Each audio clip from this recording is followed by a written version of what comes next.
कितना दुलार माँ की ममता, हम प्यार पिता का पाते हैं। शिक्षा देते, रक्षा करते, अपना सर्वस्व लुटाते। प्यारी मुरली प्रतिदिन हमको, प्यारी मुरली प्रतिदिन हमको, आती प्रभु प्रेम की आरती। भगवान हमारा साथी है।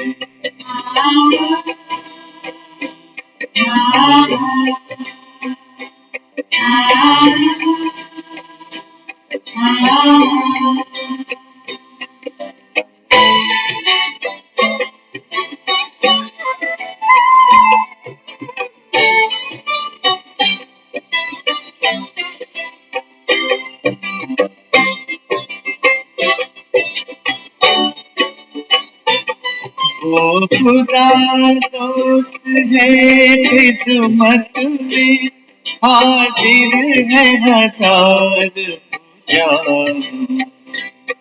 अपनी किस्मत के क्या कहने, सिर पर है हाथ दुआओं के। ऐसा साथी किसका होगा, ऐसा साथी किसका होगा, ये सोच आंख भर आती है। भगवान हमारा साथी है, हम उनके संग संग रहते हैं, वो अपने संग संग रहते हैं। जैसे दीपक में बाती है, भगवान हमारा साथी है। भगवान हमारा साथी है, भगवान हमारा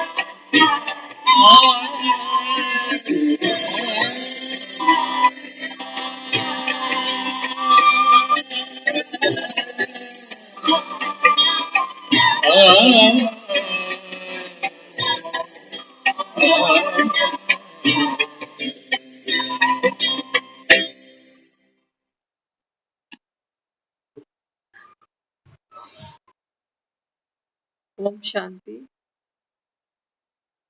तो भगवान हमारा साथी है, जैसे दीपक में बाती है। आप देखना, हमारा साथ तो बहुत लोग दे जाते हैं। हाँ, कोई काम आया, किसी किसी का सहयोग हमको मिल जाता है, लेकिन वो बाहर ही रहता है। कुछ घंटों के लिए सहयोग मिला, फिर साथ छूट गया। लेकिन परमात्मा कौन है? भगवान एक ऐसा है जो इस शरीर के अंदर भी, इस दीपक में, इस दिए में वो ज्योत के समान साथ देता है। दीपक और देखा ना, दिए का और बत्ती का कैसा सहयोग है एक दूसरे के प्रति। एक दो के बिना अधूरे हैं।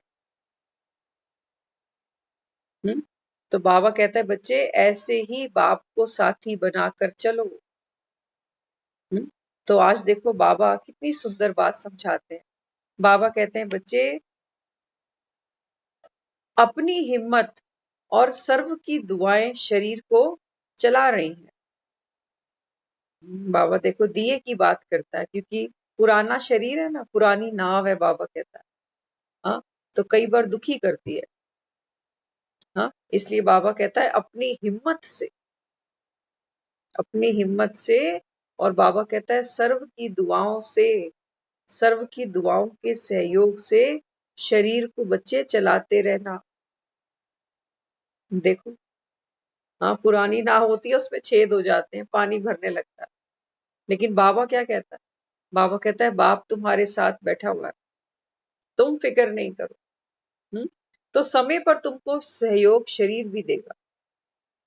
बाबा कहता है ये पुराना शरीर सही, पतित सही, लेकिन बाबा कहता है समय पर ये तुमको सहयोग जरूर देगा, और देखो दे भी रहा है। दे रहा है नहीं दे रहा?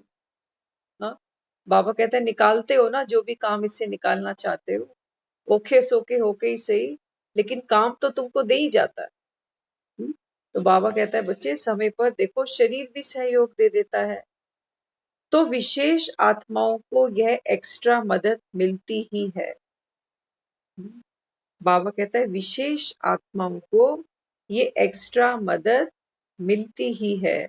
देखा ना, ब्रह्मा का आधार लिया बूढ़े तन में, 60 साल की उम्र में। सोचो 60 साल में तो आदमी क्या कहता है, अब मैं बूढ़ा हो गया, किसी काम का नहीं, गोली मारो। घर के लोग क्या कहते हैं, अब आप बूढ़े हो गए, बूढ़ा बैल, एक कमरे में इसको साइड कर दो, बूढ़ा बैल अब किसी काम का नहीं। तो बाबा कहता है देखो मैं तो वो आत्माएं, बाबा कहता है जो मुझे सहयोग करती हैं, ऐसी विशेष आत्माओं को बाबा कहता है ये एक्स्ट्रा मदद बाप की तरफ से मिलती है। इसीलिए ब्रह्मा को ही बूढ़ा दिखाते हैं और किसी देवी देवता को बूढ़ा दिखाया ही। बाबा कहता है तुम एक कदम बढ़ाओ तो सही, हिम्मत तो करो, पुराना शरीर ही सही। बाबा कहता है आपकी हिम्मत से और सर्व की दुआओं से बाबा कहता है ये शरीर चला रहे हो ना। तो बाबा कहता है समय पर देखो सहयोग भी दे देता है। इसलिए बाबा कहता है विशेष आत्माओं को यह एक्स्ट्रा मदद तो मिलती ही है। थोड़ा शरीर को रेस्ट भी देना पड़ता है। बाबा कहता है बच्चे ये शरीर है, इसको थोड़ा रेस्ट भी देना पड़ता है। अगर नहीं देते हो तो खिटखिट करता है, करता है। नींद नहीं आती, कैसे बेचैन हो जाते हैं, कहते हैं 2 रात से तो नींद ही नहीं आ रही, नींद की गोलियां लोग खाकर सोते हैं। हाँ, तो बाबा कहता है अगर शरीर को रेस्ट नहीं देते हो तो शरीर क्या करता है, खिटखिट करता है, करता है खिटखिट। मोबाइल को चार्ज नहीं करो तो मोबाइल भी क्या करता है, बार बार सिग्नल देता है और फिर ऑफ हो जाता है। मत सुनो उसकी बात, ऑफ हो जाएगा फिर। तो बाबा भी क्या कहता है बच्चे, इस शरीर को रेस्ट भी देना पड़ता है, अगर नहीं देते हो तो खिटखिट करता है। अब ये बाबा पता किससे बात कर रहा है, ये बाबा उन बच्चों से बात कर रहा है जो बाबा की सेवा करते हुए अपने शरीर को रेस्ट भी नहीं देते। उनके लिए कह रहा है, ये उनके लिए नहीं कह रहा जो सारा दिन मंजे पे ही पड़े हुए और फिर भी सोचे कि बाबा अच्छा कह रहा है 1 घंटा और आराम कर लिया कर। क्योंकि बाबा कहता है बात तो एक ही होती है, लेकिन सुनने वाले की भावना जुड़ जाती है ना, कि आज तो चलो बाबा रोज पुरुषार्थ की बात करता है, बच्चे अमृत वेले उठो, बाप को याद करो। आज बाबा ने हमारे काम की बात करी है कि शरीर को रेस्ट भी देना चाहिए, नहीं तो खिटखिट करता है। तो बाबा हम तो रोज इसीलिए शरीर को आराम देते हैं ताकि खिटखिट ना करे। हाँ, लेकिन बाबा किनसे कह रहा है, बाबा अथक सेवाधारियों से बात कर रहा है। बाबा कहता है सेवा तो करनी ही है, लेकिन ये पुरानी कश्ती, ये शरीर का भी बाबा कहता है बच्चे ध्यान रखना। जैसे औरों को जो चाहता है वो दे देते हो ना। देखो बाबा ने कितना सुंदर एग्जाम्पल दिया। बाबा कहता है आपसे कोई मांगे कुछ, सोचो किसी ने पानी का ग्लास मांगा, उसको पानी ही दोगे ना, नमक या चीनी तो नहीं पकड़ाओगे। तो देखो शरीर कितना सहयोग करता है। हाँ, बाबा कहता है जैसे जिसको जो देना चाहो तो दे देते हो ना, ऐसे ही बाबा कहता है जैसे किसी को शांति पकड़ा दी, किसी को सुख दे दिया, किसी को हिम्मत दे दी, तो देते हो ना। अच्छी हिम्मत से चला रहे हो और चलना ही है। ऐसे ही हिम्मत से बाबा कहता है ये शरीर भी चलाना है, और बाबा कहता है चलना ही है। ये नहीं सोचना कि पता नहीं शरीर चलेगा कि नहीं, बाबा कहता है चलना ही है। क्यों? क्योंकि राम ने सिलेक्शन किया है अपनी सेवाओं के लिए। कहते हो ना तन मन धन सब है तेरा, तेरा तुझको अर्पण क्या लागे मेरा। तो बाबा कहता है ये तन तो मेरी अमानत है, और बाबा कहता है अगर मैंने इसको हायर किया है तो ये चलना ही है। तुम दुखी नहीं हो कि मेरा शरीर क्यों नहीं चलता। बाबा कहता है चलना ही है। ये बाप का आशीर्वाद है, ये उसका वरदान है कि बच्चे चलना ही है। समय पर आवश्यकता अनुसार जैसे शरीर आपको सहयोग दे देता है, तो आप भी थोड़ा थोड़ा सहयोग दो। बाबा कहता है शरीर को घसीटते हो ना, कहीं जाना है जरूर, तबीयत ठीक नहीं भी है तो भी पहुंचते हैं कि नहीं आज जाना बहुत जरूरी है। रिश्तेदारी में, बिरादरी में, किसी पेपर देने, किसी इंटरव्यू के लिए कभी मिस नहीं करते। हाँ, तो बाबा कहते हो, बाबा यहाँ समझाता है कि समय पर आवश्यकता अनुसार जैसे शरीर आपको सहयोग दे देता है, तो आप भी थोड़ा थोड़ा सहयोग दे दो। नॉलेजफुल तो हो ही ना। हाँ, बाबा कहता है बच्चे नॉलेजफुल तो हो ना, शरीर से काम लिया, अब शरीर को बाबा कहता है अच्छी खुराक भी देनी, और समय पर बाबा कहता है इसको आराम भी देना। गाड़ी है ना, गाड़ी सारा दिन चलाई, पेट्रोल भरा, धीरे धीरे पेट्रोल इसका खत्म भी होता है, और गाड़ी को पार्किंग पे भी लगाया जाता है, नहीं तो इंजन गर्म हो जाता है, कल पुर्जे आवाज करने लगते हैं। हाँ, तो बाबा कहता है शरीर को सहयोग कैसे दो, समय समय पर बाबा कहता है कुछ ना कुछ शरीर में खुराक जाए खुशी से। हाँ, और बाबा कहता है इसको समय पर रेस्ट भी देना। एक बाबा कहता है अनुशासन को, ये नहीं कि लगे हुए हैं पुरुषार्थ में तो लगे ही हुए हैं, हाँ, और या तो सो रहे हैं तो फिर सो ही रहे। बाबा कहता है बैलेंस होना चाहिए, क्योंकि इस शरीर द्वारा ही अनेक आत्माओं का कल्याण होना है। बाबा कहता है मंदिरों में तस्वीरें किसकी हैं? देहधारी आप ही की तस्वीरें हैं, बाबा कहता है। तो बाबा कहता है जिस आत्मा ने जितनी सेवा की है संगम पर, बाबा कहते हैं भक्त आत्माएं उतना ही आपका गुणगान करती हैं भक्ति में। अगर शरीर ही ठीक नहीं होगा, सेवा ही नहीं करोगे, दूसरी आत्माओं की दुआएं ही नहीं कमाओगे, तो बाबा कहता है भक्त कहाँ पहुंचेंगे आपके पास। इसलिए बाबा कहता है बच्चे अभी क्या करना, अनेक आत्माओं का कल्याण करना है। कैसे करना है? देखो जैसे एक नाव होती है ना, तो नाव क्या करती है, अपने भीतर कितने लोगों को बिठाकर वो नदी पार किनारे उतार देती है। ऐसे ही बाबा हमें भी ये ड्यूटी देता है। बाबा कहता है कि बच्चे अनेक आत्माएं इस समय गोते खा रही हैं भव सागर में। बाबा कहता है लाइट हाउस बनकर अनेक आत्माओं को बाबा कहता है ये किनारा दिखाओ। जब तक शरीर नहीं होगा स्वस्थ, तब तक बाबा कहता है फिर सेवा करोगे कैसे, कैसे करोगे? दुनिया में देखो कहते हैं ना हम, सबसे बड़ा जो धन है वो क्या है, निरोगी काया। हेल्थ इज वेल्थ कहते हैं। सारा जीवन हम अपनी हेल्थ पे ही लगा देते हैं और वेल्थ कमाने में लगा देते हैं। हाँ, बाबा कहता है पहले वेल्थ के पीछे दौड़ते हो, और जब वेल्थ आती है फिर हेल्थ के पीछे दौड़ते हो। इसलिए बाबा हमको यहाँ क्या समझाता है, बाबा कहते हैं बच्चे अभी संगम पर आपका ये जो शरीर है, इसकी बाबा कहता है आपने सहज रीति देखभाल करनी है। क्यों? क्योंकि अनेक आत्माओं को बाबा कहता है बाप से वर्षा दिलवाना है, अनेक आत्माओं को घर का पता देना है, ठिकाना देना है उनको, बाबा कहता है। तो अगर शरीर हमारा स्वस्थ नहीं होगा तो सेवा कर नहीं सके। तो बाबा कहता है बच्चे शरीर का ध्यान रखो। आप लोगों के सिर्फ साथ के अनुभव से ही बहुत बड़ी मदद का अनुभव सभी करेंगे। अभी संगम पर बाबा कहता है देखो दादियों को देखो, दादियों की उम्र देखो, व्हील चेयर पे चलती हैं और फिर भी सेवाएं कर रही। हाँ, बाबा कहता है आपके सिर्फ साथ बैठने से ही दूसरी आत्माएं शक्तिशाली अनुभव करेंगी, क्योंकि आप कौन हो, मास्टर सर्वशक्तिवान। इसलिए बाबा कहता है कि बच्चे अपने शरीर को संभालना। तो शरीर को संभालना माना, बाबा ने तो पूरी एक दिनचर्या हमको समझाई है कि रात को सबसे पहले जल्दी सोना है, सुबह की टेंशन नहीं। अभी अभी रात को सोना देखो। सबसे पहले हमारा खाना कैसा होना चाहिए, लाइट होना चाहिए। एक बार हम सुन रहे थे, बताया था, कई बार ना जैसे जैसे हमारी एज बढ़ती है, नेचुरली हमारी भूख कम होने लगती है, तो कई लोग डिस्टर्ब हो जाते हैं कि अरे पहले जैसी खुराक नहीं रही अभी। हाँ, तो इस बात को समझना, यहाँ पर हमको क्या समझना चाहिए, जब एक छोटा बच्चा होता है ना, तो वो ग्रो करता है, उसकी बोन्स बढ़ती हैं, उसकी खाने की नीड बढ़ती है, उसकी डाइट बढ़ती है। हाँ, तो छोटा बच्चा अभी कहाँ खड़ा हुआ है, जैसे सोचो एक नया मकान बन रहा है, तो ट्रक के ट्रक भरकर आते हैं, ईंटों के, सीमेंट के, बदरपुर के। हाँ, तो उसको क्या खुराक चाहिए? ऐसी खुराक चाहिए, क्योंकि अभी बिल्डिंग तैयार हो रही है।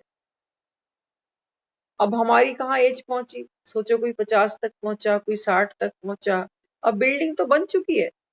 अब हमको ट्रक ट्रक ईंटें नहीं चाहिए, अब छोटा छोटा सामान चाहिए, क्योंकि मकान बन चुका है।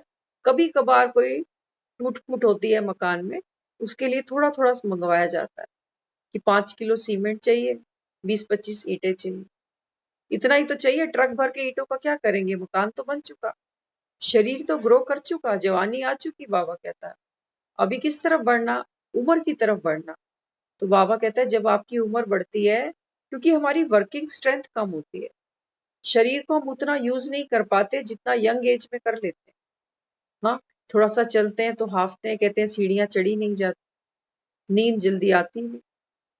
हाँ, तो बाबा यहाँ हमको समझाता है कि बच्चे ये नेचुरल प्रोसेस है, आपको यहाँ परेशान होने की बात नहीं है।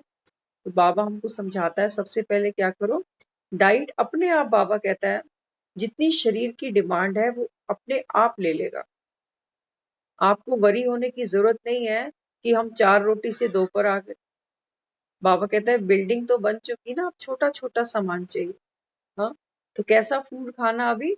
बाबा कहता है फूड ऐसा खाना इजी टू डाइजेस्ट, ऐसा कुछ नहीं जो खा तो लिया स्वाद में। इसलिए बाबा कहता है ये 5 घोड़े हैं ना तुम्हारे, इनको बाबा कहता है अभी लगाम देना। खूब खाया बाबा कहता है, और खा खा के क्या किया, बाबा कहता है सारा स्ट्रक्चर फैला दिया। बचपन में हम ऐसे थे कुछ।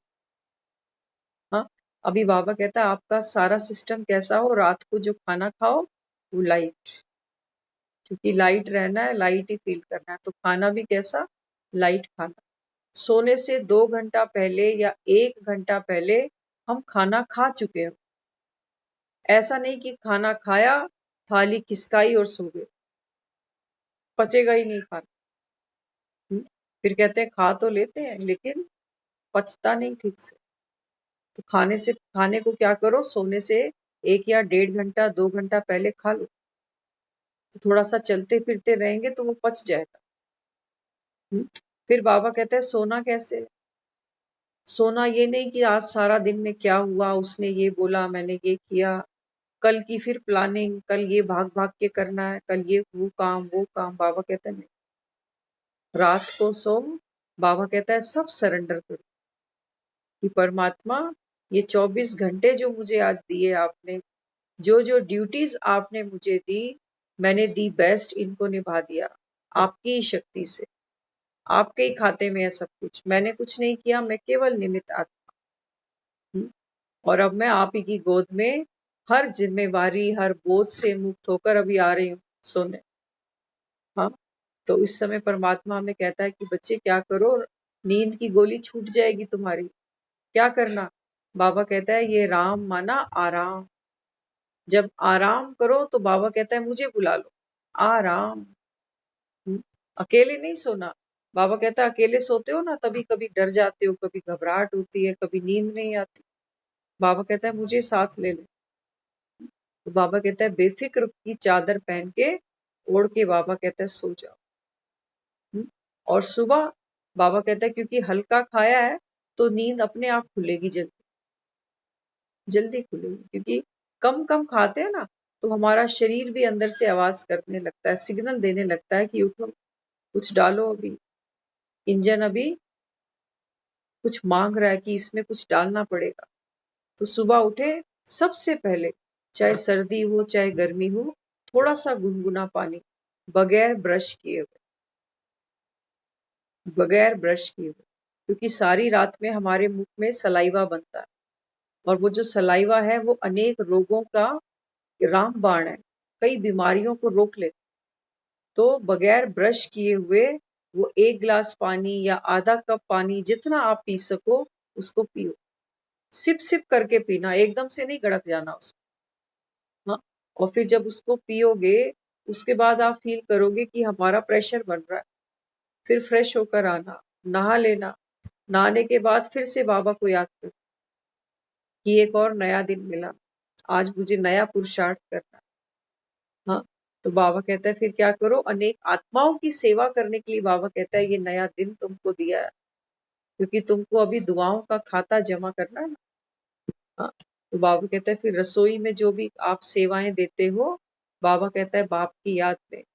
2 दिन पहले बोला ना बाबा ने मुरली में, रोटियां बनाते समय ये तो नहीं सोचते हो कि मैं रोटी बनाने वाली हूँ, या धुलाई करते समय ये तो नहीं सोचते कि मैं कपड़े धोने वाली हूँ। नहीं, बाबा कहता है सोचो मैं विश्व कल्याणकारी आत्मा। तो बाबा कहता है जैसा तुम्हारा स्वमान होगा वैसी तुम्हारी स्थिति होगी। आत्मा के अंदर ऑटोमेटिक बाबा कहता है वो बल और शक्ति मर्ज हो जाएगी। हम्म, तो फिर क्या करना? बाबा कहता है फिर सुबह का ब्रेकफास्ट कैसा हो? बाबा कहता है 8 बजे तक आपका ब्रेकफास्ट निपट जाए। कई लोग क्या करते हैं, सुबह उठेंगे, सारे काम करेंगे, फिर वो 11 बजे, 12 बजे, 1:30 बजे फिर जाकर एक कप चाय पीते। बाबा कहता है पहले पेट्रोल डालो गाड़ी में, फिर बाबा कहता है स्टेयरिंग घुमाना। इस कुछ कुछ खाओ, हल्का फुल्का खाओ, लेकिन बाबा कहता है देना जरूर, समय पर देना, अनटाइमली खाना नहीं, समय पर खाना देना। और फिर बाबा कहता है फिर से हमारा फूड कैसा हो? देखो आजकल आजकल अच्छे अच्छे डॉक्टर्स रिकमेंड कर रहे हैं, आपको भी अवेयरनेस जरूर होगी इसके बारे में। आजकल कहते हैं जो ब्रेकफास्ट हम करें ना, तो कैसा करें? फ्रूट के साथ करें, क्योंकि कभी किया नहीं, हमको बड़ा अजीब लगता है कईयों को। वो सोचते हैं यार सुबह सुबह ब्रेड बिस्किट कुछ भी नहीं, पराठे शाप पूरी कुछ भी नहीं, ये फ्रूट कौन खाएगा सुबह सुबह?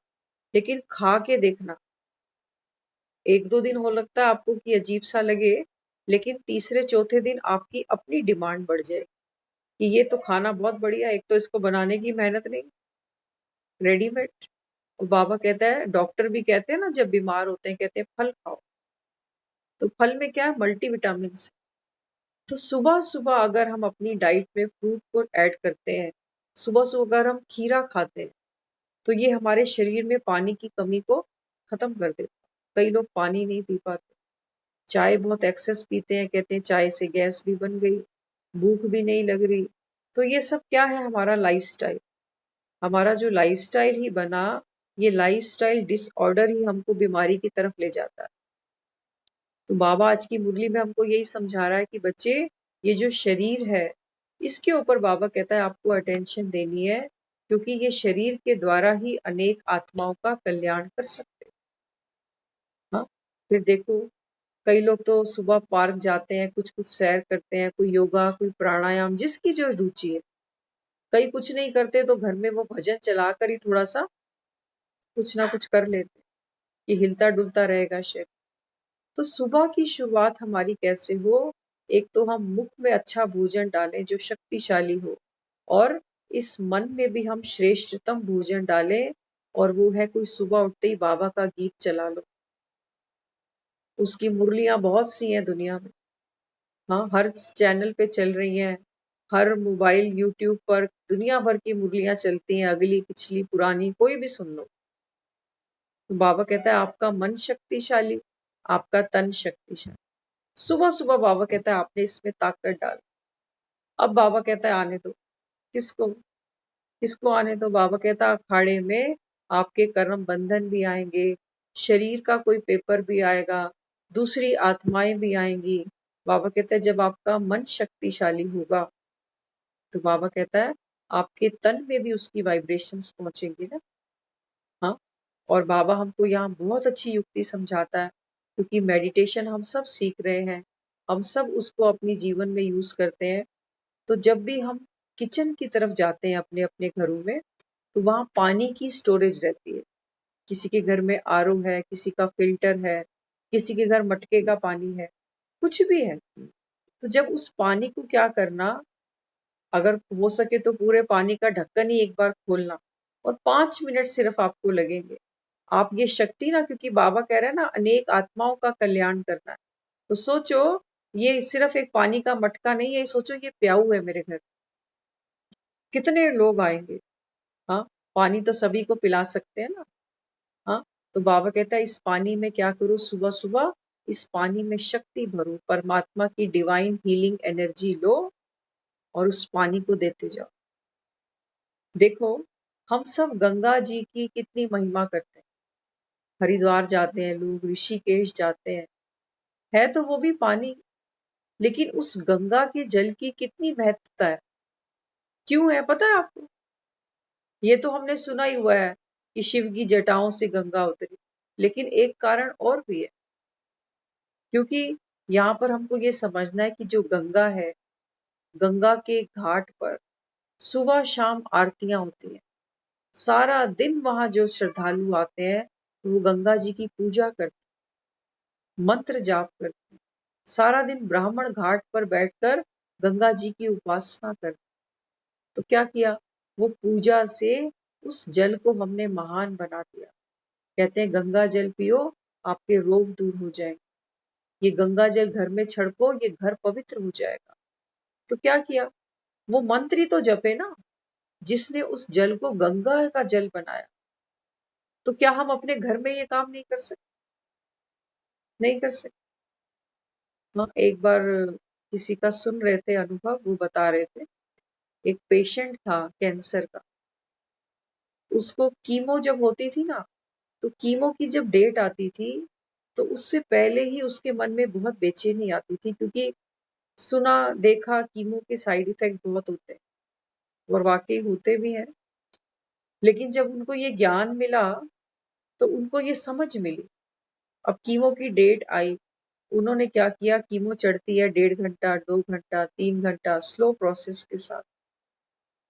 हाँ, तो उनको ये समझाया गया कि जब अब आपको कीमो चढ़ेगी तब आपने क्या समझना है कि ये एक एक ड्रॉप जो मेरे शरीर में अब आ रही है ना, ये परमात्मा की हीलिंग एनर्जी है। ये केवल दवाएं नहीं है जो बाजारों में बिक रही, ये परमात्मा की हीलिंग एनर्जी है। ये जैसे जैसे मेरे शरीर में प्रवेश करेगी मेरा शरीर स्वस्थ बनता जा रहा है, मैं हर रोग पर विजय प्राप्त करती जा रही हूँ, मैं संपूर्ण निरोगी आत्मा हूँ। तो जितनी देर वो कीमो चलती गई 1.5 2 घंटा, वो पेशेंट एक एक ड्रॉप को देखते मन ही मंत्र ये मंत्रों को जाप करता गया करता गया करता गया। और उसके बाद उसने अपना अनुभव सुनाया, उसने आकर बताया कि लास्ट टाइम जब मेरी कीमो हुई थी तो मेरा मुंह का टेस्ट खराब, वोमिटिंग होना और भी कुछ साइड इफेक्ट। तो उन्होंने बोला लेकिन इस बार जब मैंने वो सब किया ना तो मेरे को भूख भी अच्छी लग रही है, मेरा मुंह का टेस्ट भी खराब नहीं हुआ, कोई भी, मैंने अपने आप को यही बोला कि इस दवा का कोई साइड इफेक्ट नहीं है। दुनिया बहुत कुछ बताती है और होता भी है, लेकिन दवाई तो लेनी पड़ेगी और तो कोई हमारे पास ऑप्शन नहीं ना। तो दवाई तो जब लेनी ही है और हमको ये नॉलेज मिल भी गई कि इसके साइड इफेक्ट भी हैं, तो फिर हमारा मन क्या करता है, वो तैयारी करता है, वेट ही कर रहा होता है कि सुन लिए जो जो साइड इफेक्ट वो होने ही वाले। तो उन्होंने क्या वहां पर मंत्र जाप किया कि इस दवा का कोई साइड इफेक्ट नहीं है। ये एक एक महामंत्र है। महामंत्र वो नहीं समझना जो हमको भक्ति काल में सबने समझाया, ओम नमः शिवाय, हाँ, हरे रामा हरे कृष्णा। बाबा कहता है मंत्र माना, बाबा कहता है अब जिस चीज को आप कंज्यूम करो, वो हवा हो, पानी हो, खाना हो, चाय हो, कॉफी हो, कुछ भी हो, बाबा कहता है हर जो चीज शरीर के अंदर जा रही है वो ऊर्जा ही तो बनेगी, शक्ति ही तो देगी ना। तो बाबा कहता है अभी क्या करो, शक्ति को भी बाबा कहता है एनर्जाइज करो। ऐसी कोई चीज उठा के नहीं खा लो, सोचो हमको कोई गोली खानी है, डॉक्टर ने कुछ कैप्सूल और गोलियां ही हमको दे दी, अब उसको कैप्सूल और गोलियां समझ के नहीं खाओ। हम्म, उसको हथेली पे एक बार रखो और परमात्मा की दिव्य दृष्टि उस गोली को दे दो। और देखो कि परमात्मा की दुआएं, परमात्मा की ब्लेसिंग इस टैबलेट के अंदर है।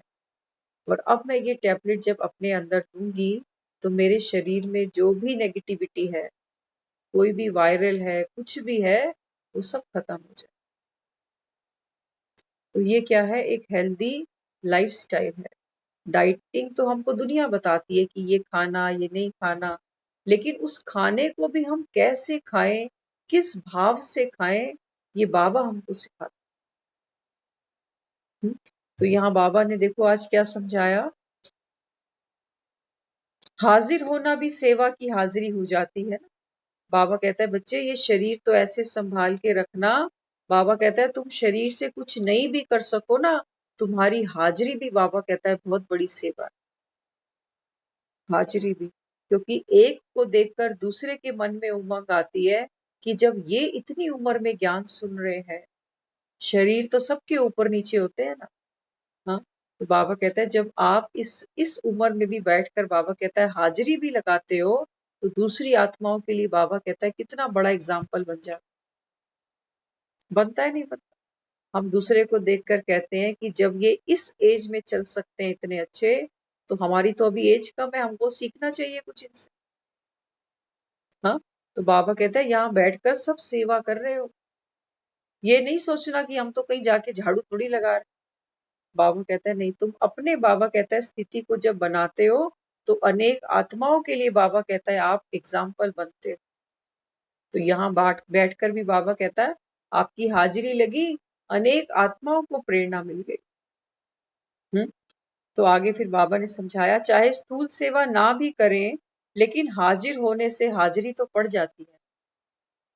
बाबा कहता है बच्चे स्थूल सेवा नहीं भी करो कोई बात नहीं, लेकिन बाबा कहता है सभा में बैठे तो हुए हो। बाबा कहता है मैं तो देखता हूँ ना कौन सभा में बैठा। हाँ, तो हाजिरी तो पड़ी जाती है। इतना बढ़िया पाठ ड्रामानुसार दुआओं के कारण ही आपको मिला है। बाबा कहता है इतना बढ़िया पाठ आपको मिला है, दुनिया को नहीं मिला। दुनिया को देखो जाकर बाहर क्या क्या हो रहा है अभी। बाबा कहता है सबके भाग्य में नहीं है मुरली, क्योंकि माया बाबा कहता है तुमको कान से पकड़ के ले जाती है। तो चल, तो बाबा कहता है कुछ है सच्ची सच्ची गोपियां, जो बाबा कहता है माया के लिए भी ये बुद्धि के दरवाजे बंद कर देती हैं कि अभी नहीं आना, बाद में, नो अपॉइंटमेंट। बाबा कहता है आप हो मेरी सच्ची सच्ची गोपियां। तो आगे फिर समझाया बाबा ने, देखो ड्रामा के अनुसार दुआओं के कारण आपको ये पाठ मिला है। तो सोचो हमने दुआएं कमाई हुई हैं तभी आज हम यहाँ बैठे हुए। नहीं तो दुनिया इस समय क्या देख रही है, कोई कौन बनेगा करोड़पति, बनाने वाला कोई और बनने वाले कोई, हम सिर्फ देख ही रहे हैं। तो बाबा कहता है फिर दुनिया क्या देखती है, यूट्यूब पे देखो जाकर बफरिंग चलती जा रही है, दुनिया पता नहीं कहाँ कहाँ लगी पड़ी। लेकिन बाबा कहता है यहाँ बैठने के जो दुआएं बाबा कहता है आपने कमाई है, उन्हीं दुआओं की वजह से बाबा कहता है आप यहाँ तक पहुंचे हो। ये ब्राह्मण जन्म के आदि संस्कार रहमदिल और सहयोग की भावना का फल है। देखो ब्राह्मण जन्म, बाबा कहता है ये आपके दो संस्कार मेन है, एक रहमदिल हर आत्मा के प्रति।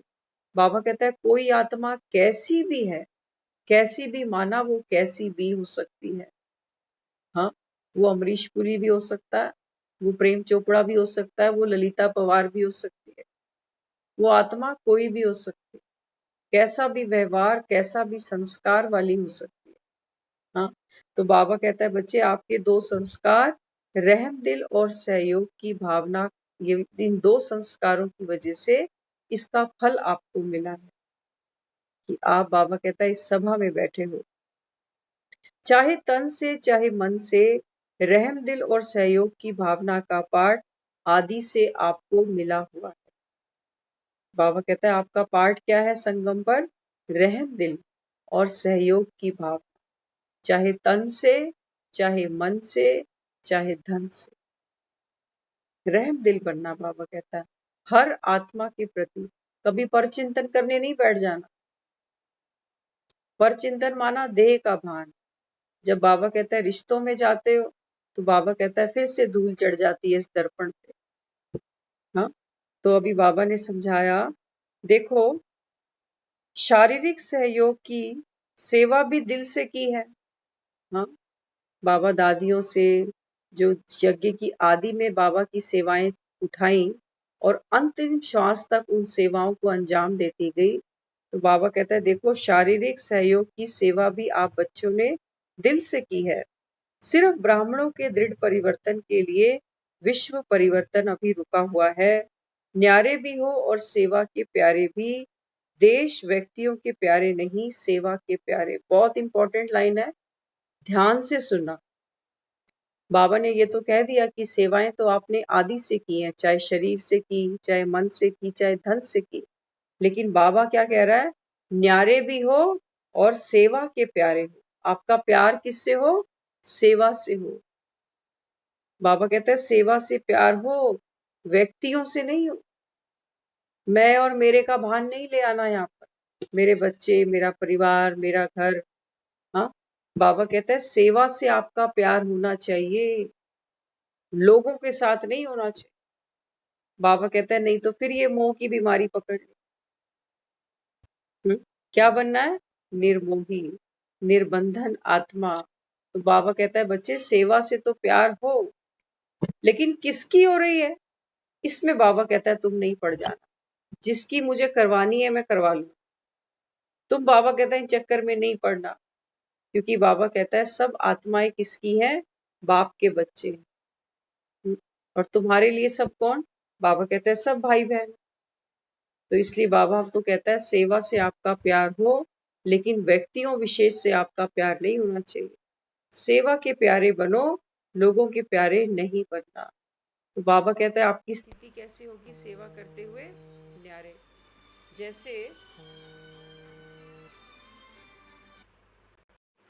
जैसे हम देखते हैं ना, हॉस्पिटल में डॉक्टर्स जाते हैं, कितने पेशेंट हैं? 100 200 पेशेंट एक एक हॉस्पिटल में पड़े हुए हैं। सेवा तो बड़े दिल से करते हैं, समय पे जाना, समय पे इंजेक्शन, समय पे गोली, समय पे ऑपरेशन, समय पे फॉलो अप, सब कुछ पेशेंट के लिए ही कर रहे हैं, वो फुल्ली समर्पित है। लेकिन एक भी पेशेंट के साथ उनकी कोई अटैचमेंट नहीं है, कोई अटैचमेंट नहीं है। सेवा कर रहे हैं पूरी भावना से, लेकिन किसी भी पेशेंट के साथ उनका कोई अटैचमेंट नहीं। पेशेंट बीमार होगा, डॉक्टर दुखी नहीं हो जाएगा, क्योंकि उसको 190 पेशेंट और भी देखने। एक एक पेशेंट के साथ माथा पकड़ के बैठेगा तो फिर काम कैसे करे? हमारी है ऐसी स्थिति? हमारी नहीं है। बाबा कहता है बच्चे अपने घर को क्या करो, यूनिवर्सिटी बनाओ। इसको बाबा कहता है अभी आध्यात्मिक हॉस्पिटल बनाओ, हैप्पी हाउस। बाबा कहता है कोई आत्मा दुखी है, परेशान है, किसी का मूड खराब है, बाबा कहता है तुम साथ में दुखी होने नहीं बैठ जाओ। आप डॉक्टर हो, सर्जियन हो, पढ़ाई पढ़ रहे हो ना अभी। हाँ, तो बाबा कहता है बच्चे सेवा कर दो उस आत्मा की। उसको शांति चाहिए, उसको शांति की वाइब्रेशंस दो। उसको सुख चाहिए, सुख की वाइब्रेशंस दो। उसको रहम चाहिए, रहम दे दो। हिम्मत चाहिए, हिम्मत दे दो। जैसी बीमारी है वैसा उसका इलाज कर दो, लेकिन पेशेंट के साथ हम बिस्तर नहीं हो जाना। मुझे नींद ना आए, मुझे चैन ना आए, वो काम नहीं करना। ये काम डॉक्टर नहीं करता। वो पेशेंट से पूछता है कि तुझे रात को नींद आई, लेकिन पेशेंट को कभी ये नहीं कहता कि तेरी वजह से मैं भी नहीं सोया। तो बाबा हमको क्या समझा रहा है? शरीर का तो ध्यान रखना है, इसलिए बाबा कहता है बच्चे 2 गज की दूरी, ये मास्क है जरूरी। देखा ना, डॉक्टर को जब भी आते हैं हाथों में ग्लव्स होते हैं, मास्क पहना हुआ है। तो 2 गज का डिस्टेंस बनाते हैं ना पेशेंट के साथ में। बाबा कहता है हर आत्मा तो बीमार है, हॉस्पिटल में ही पड़े हो, देखो 2-2 मिनट में हॉस्पिटल में कैसी आवाजें आती है। कोई दर्द से चिल्ला रहा है, हाँ, कोई दवा देख के चिल्ला रहा है। बाबा कहता है अभी घरों में ऐसी आवाजें नहीं सुनते हो? कैसी आवाजें आती हैं घरों में? कहीं बर्तन पटकते हैं, कहीं दरवाजे पीटते हैं, हाँ, कहीं एक दो कोई झड़ देते हैं। बाबा कहता है हर आत्मा तो यहाँ पर बीमार है अभी। हाँ, तो इसलिए बाबा कहता है आप नहीं भूलो कि मैं डॉक्टर हूँ, रूहानी डॉक्टर। आत्मा की तकलीफ को मैं समझ सकता हूँ। तो बाबा कहता है फिर उसका इलाज करो ना। डॉक्टर के अंदर रहम की भावना होनी चाहिए। डॉक्टर को गुस्सा नहीं आना चाहिए पेशेंट को देख के कि ये चिल्ला क्यों रहा है। क्या करता है डॉक्टर? पेशेंट चिल्लाता है, पेन किलर दे देता है। थप्पड़ थोड़ी मारता है उसको कि क्यों तूने हॉस्पिटल सर पे उठा रखा है और सबको डिस्टर्ब कर रहा है। लेकिन हम अपने घर में क्या करते हैं? हम तो थप्पड़ मार के आ जाते कि चुप हो जा, सोने दे मुझे। तो बाबा कहता है बच्चे रूहानी डॉक्टर बनना है। तो रूहानी डॉक्टर कैसा होगा? पहले तो डॉक्टर खुद स्वस्थ होगा ना। इसलिए बाबा ने सबसे पहले हम ही को बताया कि इस पुरानी नाव को हमको कैसे संभालना, तो हमारा रात को सोना कैसे हो, सुबह का उठना कैसे। सुबह उठते ही एक काम किया करो, याद आ जाए तो बहुत बड़ी बात है। अभी बिस्तर नहीं छोड़ो, मोबाइल में टाइम भी नहीं देखो, बस एक बार उस समय ना मुस्कुरा दो, हंसो। बिस्तर पे कोई सुन नहीं रहा, सब तो सो रहे हैं, कौन देख रहा है? एक बार दिल से हंसो उस समय, हाँ, कि एक और नया दिन। तो बाबा कहता है बच्चे जैसा आपका स्वभाव नेचर बनेगी, बाबा कहता है वो सारे दिन अपने आप आपको रिपीट होती चली जाए। तो कई बच्चों को देखता है ना, वो सुबह उठते ही तो हंसते हैं, और कई बच्चे, मोस्टली बच्चे सुबह उठते ही रोते हैं, क्योंकि ये संस्कार कहाँ से पड़ा? संगम से। हम भी जब सुबह उठ रहे होते हैं ना, तो आंखें मलते मलते मलते हमको रोना आता है। कैसे? आंखों से नहीं रोते हम कामों को गिनते हैं। आज ये काम, आज कपड़े धोने हैं, आज ये सब्जी काटनी है, जल्दी से वो बनाना है, करते हैं ये सब। तो सुबह सुबह क्या किया? मन को भारी कर दिया, कामों की लिस्ट पकड़ा दी आते। अभी तो उठते कम से कम एक बार मुस्कुराते। हाँ, कई लोग क्या करते हैं, कईयों से हम बात करते हैं ना कि आप सुबह उठते ही क्या करते हो, तो एक दो ने बताया, कहते हैं हम जब उठते हैं ना, हम सबसे पहले धरती को नमस्कार करते हैं कि धरती हमारी माँ है। कई कहते हैं हम हथेलियों को ऐसे रगड़ कर इनको ऐसे ऐसे करते हैं, कहते हैं कि सुबह सुबह हथेली रगड़ने से भाग्य की रेखाएं बदल जाती है। जिसने जो सुना है वो उसको फॉलो करता है। लेकिन हम दुनिया में जितना भी कुछ करेंगे ना, उसका मकसद एक ही है कि मैं खुश रहूं। भगवान से मंदिर में भी हमने यही मांगा कि भगवान बस मुझे खुशियां दे, मैं खुश रहूं, तू आशीर्वाद कर दे। हाँ, और सारा दिन हम जो मेहनत करते हैं रिश्तों में, घर में, परिवार में, उसके भी पीछे क्या मंशा है? वो यही है कि सब खुश रहे, लड़ाई झगड़ा ना हो, घर में एकता हो, प्यार हो, यही तो सब चाहते हैं ना। तो बाबा कहते हैं बच्चे सबसे बड़ी शक्ति तुझे अपने अंदर भरनी पड़ेगी, और वही वो समय होता है सुबह सुबह का, जब हम अपने अंदर शक्ति भरे, वही समय। हम्म, तो लेकिन सुबह सुबह तो उठते ही क्या होता है, हमको कल की बातें याद आती है। कभी देखना, सुबह उठते हो ना, तो बिना कुछ अपने ये तरफ से जोर लगाए देखना इस फिरकी में क्या क्या चलता है, कौन कौन सी बातें आती है, कल किसने क्या बोला, इसकी क्या बात हुई, कौन झगड़ा, किसी ने क्या बोल दिया मुझे, कोई सी बात मुझे अच्छी नहीं लगी, वो सब अपने आप चलता जा रहा है। इसलिए बाबा कहता है बच्चे व्यर्थ को छोड़ दो, व्यर्थ को छोड़ोगे, समर्थ सुनोगे, बाबा कहता है समर्थ ही चले। इसलिए बाबा कहता है आपको फोकस कहाँ करना है? सारा फोकस बाबा कहता है अपने भीतर कर। तो घर के लोगों को भी जो हम कुछ ऑफर करते हैं, खाना पीना, चाय कॉफी, उसमें भी जब चीनी घोलते हो ना, तो बाबा कहता है उसमें आत्मिक मिठास भी घोल दो, कि ये जो आत्मा इस चाय को कॉफी को पिएगी, इस आत्मा को सिर्फ मीठा महसूस नहीं हो। कई लोग कहते हैं ना, अरे चाय में चीनी कितनी कम है और डालो, करते हैं ना महसूस। हाँ, ऐसे ही बाबा कहता है बच्चे जब आप इसमें वो मिठास घोलोगे, कौन सी? रूहानी मिठास, तो बाबा कहता है वो आत्मा भी इसको कंज्यूम करेगी। और करके देखना इसको महीना डेढ़, आपको पता चलेगा कि वाकई एक एक जो हमने स्टेप किया, इसके हमको रिजल्ट्स मिलते हैं। ये टाइम पास करने की बातें नहीं है। हाँ, क्यों दुनिया में लोग कहते हैं देखो सुबह उठ के ही भगवान का नाम लो, कहते हैं नहीं कहते? झूठी बात तो नहीं है। क्यों कहा होगा किसी ने? क्यों कहा होगा? उसने नहीं बोला अपने बेटे को याद करो, उसने नहीं बोला बहू को याद करो, इसी ने तुम्हारी सेवा करनी है, उसने बोला नहीं राम को याद करो। क्यों राम को याद करो? क्योंकि राम ही एक ऐसी एनर्जी है जो हाईएस्ट है, जिसका मूड कभी खराब नहीं होता, जिसकी तबीयत कभी खराब नहीं होती, जिसके बोल कभी नहीं बिगड़ते। राम एक हाईएस्ट एनर्जी है, जिसको हम याद करते हैं, हमारे मन की स्थिति उसके जैसी बन जाती है।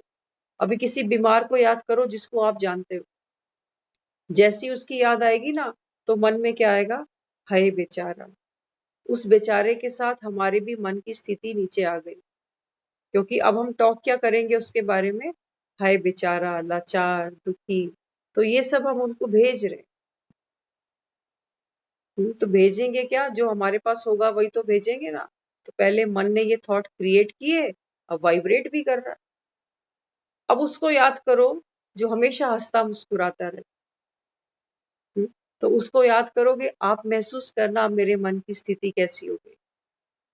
किसी को याद करते हैं रोना आ जाता, किसी को याद करते हैं हंसी आ जाती है ना फर्क। ये तो हम दुनिया के लोगों की अनुभव करते हैं। सोचो, इसीलिए दुनिया में किसी ने कहा होगा कि सुबह उठते ही नाम जपो। इसलिए लोग कहते हैं सुबह सुबह बहसबाजी नहीं करो, सुबह सुबह झगड़ा नहीं करो, क्योंकि सुबह का बहुत महत्व है। सुबह सुबह दुनिया सो रही है, उस समय मैं आत्मा उस परम पिता से अपने आप को भर सकती हूँ, भरपूर कर सकती हूँ। तो बाबा कहता है बच्चे मैं तो बैठा हूँ स्टॉल लगाकर, आओ जो चाहिए ले लो। लेकिन बाबा कहता है बच्चे उठते ही, हाँ डॉक्टर ने लिख के दिया है पर्चे पे कि ये गोली सुबह सुबह 6 बजे खानी है। पेशेंट है, वो कहता है डॉक्टर साहब 10 बजे से पहले तो मैं उठता ही नहीं। वो कहता है 10 बजे तो तेरी तीसरी गोली है, तो 10 बजे तक तू उठता ही नहीं। कहता है मैं ऐसा करता हूँ 10 बजे ही चारों इकट्ठी खा लूंगा। अब हम ही क्या कर रहे हैं, अपना इलाज खुद कर रहे हैं। उस बड़े सर्जन को भी हमने फेल कर दिया। इसलिए बाबा हमको समझाता है कि बच्चे अभी समय कम है, पुरानी पतित ये कश्ती तुम्हारे पास, ये शरीर है, लेकिन फिर भी भगवान तुम्हारा साथी है। हाँ, तुम्हारे अंग संग चलता है जैसे दीपक में बाती। वो कहता है शरीर तेरा ही होगा, लेकिन तू शक्ति मेरी ले ले, शक्ति उसकी ले, क्योंकि वो अथक है। दुनिया में किसी को बुलाते हैं ना 2 दिन 4 दिन, आओ हमारी सहायता कर दो, कोई आ भी जाता है बेचारा, कितने दिन बैठेगा, 4 दिन बाद उसकी भी तबीयत खराब हो जाती, कहते हैं अब तो घर चल।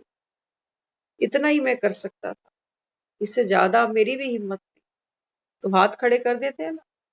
इसलिए बाबा कहता है बच्चे शक्ति लेनी है किसकी लो, बाप की लो। वो तो एहसान चढ़ा के भी चला गया, कल को हमें फोन करेगा तो हमें भी भाग के जाना पड़ेगा कि मैं भी तो आया था तुम्हारे आड़े टाइम पे, तो तुमने कैसे मना कर दिया। अगर मना कर दिया तो रिश्ते से भी गए। इसलिए बाबा कहता है कि बच्चे एक राम ही है जो निर्बल के बलवान, निर्बल का बल है वो। तो इसलिए बाबा कहता है कि बच्चे अभी क्या करना, अपने मन और तन का बाबा कहता है आपको स्वतः ही ध्यान रखना, और मन और तन का भी ध्यान रखते हुए बाबा कहता है अपने धन का भी ध्यान रखना, कि जो धन हमारे घर में आ रहा है वो धन ऐसा ना हो जो किसी की हाय साथ खाई हो। एक दिन तो हम पैसा कमा लेंगे, लेकिन उस आत्मा की बद्दुआएं भी साथ में घर में आएंगी। इसलिए बाबा कहता है अपने हक का पैसा खाना। तो हमारा धन भी पवित्र हो, हमारा मन भी पवित्र हो, हमारा अन्न भी पवित्र हो, तो हमारे संबंध भी पवित्र बन जाएंगे। तो पवित्र आत्मा माना देवी देवता है। कोई सिर्फ लहसुन प्याज छोड़ने की बात नहीं होती है कि लहसुन प्याज छोड़ दो तो तुम देवी देवता बन जाओ। इतना सस्ता सौदा नहीं है। नहीं तो सारी दुनिया थोड़ी लहसुन प्याज खा रही है, कईयों को स्मेल आती है, नहीं खाते। कितने डिवोटीज हैं जो प्याज लहसुन नहीं खा रहे, लेकिन बाबा कहता है जो बाप से पढ़े ही नहीं वो स्वर्ग में जा नहीं सकते। तो हमारा खान पीन भी कैसा हो, बाबा कहता है बच्चे रहम की भावना, सहयोग की भावना, ये एक एक दिन आपको जो दिया जा रहा है, बाबा कहता है ये आपकी सच्ची कमाई के लिए है। आपकी साधारण जीवन नहीं होनी चाहिए कि खाया पिया सोया। बाबा कहता है ये दुनिया को करने दो। अब तो तुम्हारे लिए बाबा कहता है ये दुनिया, ये महफिल अब तुम्हारे काम की नहीं, अब तो सिर्फ एक बाप ही बैठा है और बाप ही तुम्हारे काम का है। आज की मुरली में आया ना कि पढ़ाई कौन से बच्चे मिस नहीं करेंगे। बाबा कहता है जिनको बाप पर पूरा निश्चय होगा वो ये पढ़ाई कभी मिस नहीं करे, कि बाप आए हैं, भगवान आए हैं मुझे पढ़ाने, 21 जन्म का मुझको वर्षा देने, इस नर्क की कलयुगी दुनिया से मुझे भवसागर पार उतारने। बाबा कहता है जिसको ये नशा होगा, निश्चय होगा, वो आत्मा कभी मुरली नहीं मिस करेगी। ओम शांति।